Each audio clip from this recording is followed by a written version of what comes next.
Se o discurso era a oposição entre conquistadores e conquistados, aquele tal de reconhecimento era apenas outra palavra para colocá-lo no grupo dos conquistadores.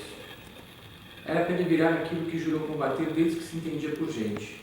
Ser alguma coisa na vida, como dissera seu pai uma vez, devaneando sobre suas próprias conquistas, era ser para os outros, não pelos outros. A melhor maneira de se opor era não sendo, e sendo apenas o entregador de um indiano ignorante. Era essa a ação revolucionária.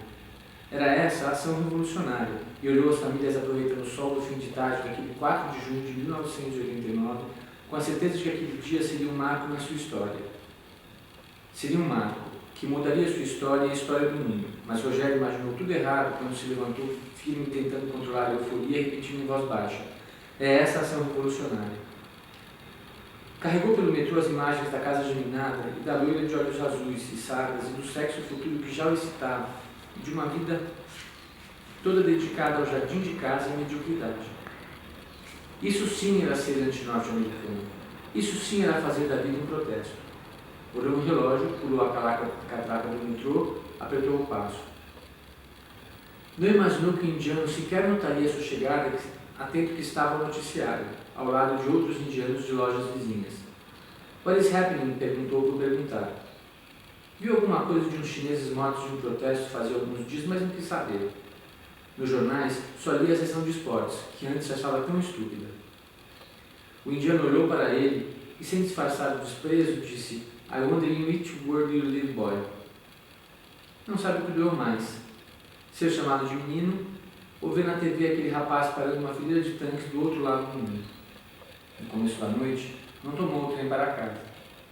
Foram 3 horas de caminhada solitária, um monólogo interior irregular de palavras, imagens e sensações. As ruas de longe de repente perdiam a graça. Os brasileiros jogaram baralho e não se surpreenderam quando disse que largaria o emprego e em poucos dias deixaria a cidade para percorrer a Europa. Desejaram de sorte e voltaram a encarar as cartas e a fumaça.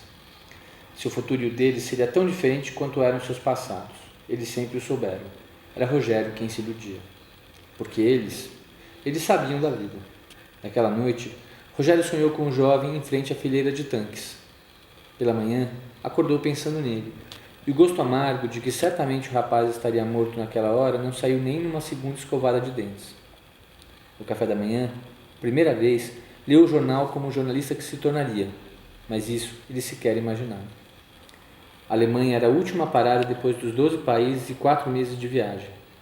Não imaginou que viajar sozinho fosse tão sozinho e que a máquina fotográfica, o Walkman e o caderno de anotações fossem tão boa companhia, nem que, quando se está muito só, aprende-se a conversar com o caixa da padaria, com a moça que serve o café, com os hóspedes de albergue, tendo algum deles como companheiros improvisados de viagem.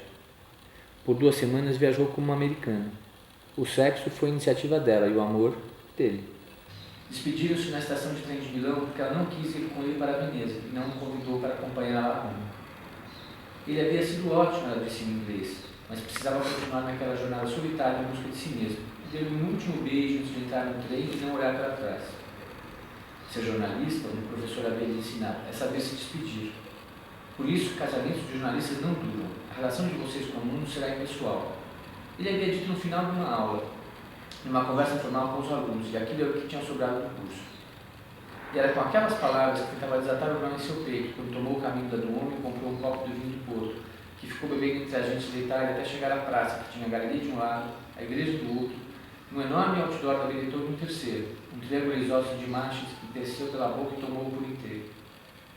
E continuou a beber de cada museu, de cada monumento histórico, de cada conversa improvisada, de cada língua falada nas cabines de trem, de cada cidade sujeitatária da estação, tentando se tornar sem sucesso o ser impessoal que dele se esperava, até que finalmente Berlim amanheceu.